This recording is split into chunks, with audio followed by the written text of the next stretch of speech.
Happy Wednesday, happy hump day. Getting through the rest of the week will be one thing, but peering into your heart and choosing to live in freedom is something completely different. This is Father Mark Toups over at Christ the Redeemer Catholic Church in Thibodaux. Welcome you back to our podcast series entitled Choose to Live. This week, we want to live in freedom. We want to choose to live in freedom. And if we're going to choose freedom, then at some point, we're going to have to choose to forgive. On Monday, we talked about the three R's that comprise the places in our heart that need freedom, right? We talked about areas of regrets, resentment, and resistance. Yesterday, we gave God permission to come on into our heart. And today, if we're going to let the Lord into our heart, then we have to choose to cooperate with what God wants to do. And for a lot of us, that means in the will, choosing to forgive. I would make a bet that in the places of your heart where you are most unfree, there is either someone or something that we need to forgive. If it's a person, if it's another person, if it's something that happened to us, inflicted on us by another person, then choosing to forgive is not something we do for them, it's something we do for us, right? It's a decision of the will that we don't forgive the sin, but we do forgive the sinner.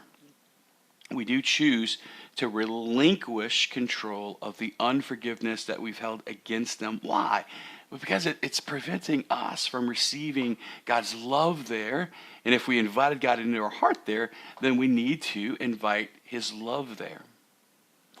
Maybe you need to forgive yourself because in some of the places of unfreedom, there's either a false blame that we have placed on ourselves, or maybe there's just a lack of mercy that we have bestowed in ourselves. And if we're not able to forgive ourselves, then we'll never be able to receive love because we've built this wall up around our hearts where we're unlovable, you might say, in the unforgivable. Or, and this might sound a little crazy, but maybe you need to forgive life. I have epilepsy, and I really don't like the fact that I have epilepsy, and so sometimes I have to forgive epilepsy, or I have to forgive life for the fact that I have epilepsy.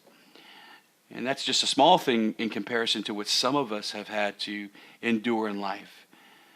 You might have to forgive life for cancer, or you might have to forgive life for divorce, or you might have to forgive life for all of the unexpected curveballs that comprise regret, resentment, and resistance.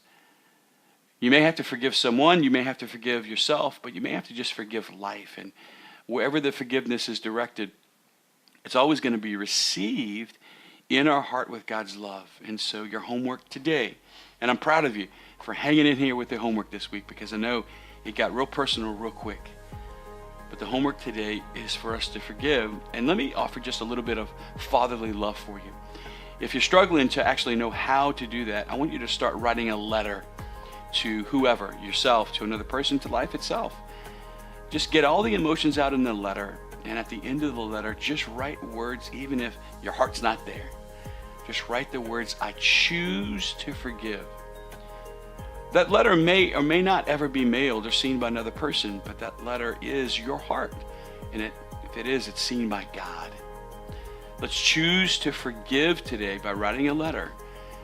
Come on back tomorrow. We'll talk about other ways that we can receive forgiveness and bestow forgiveness. And until that conversation unfolds, God bless you.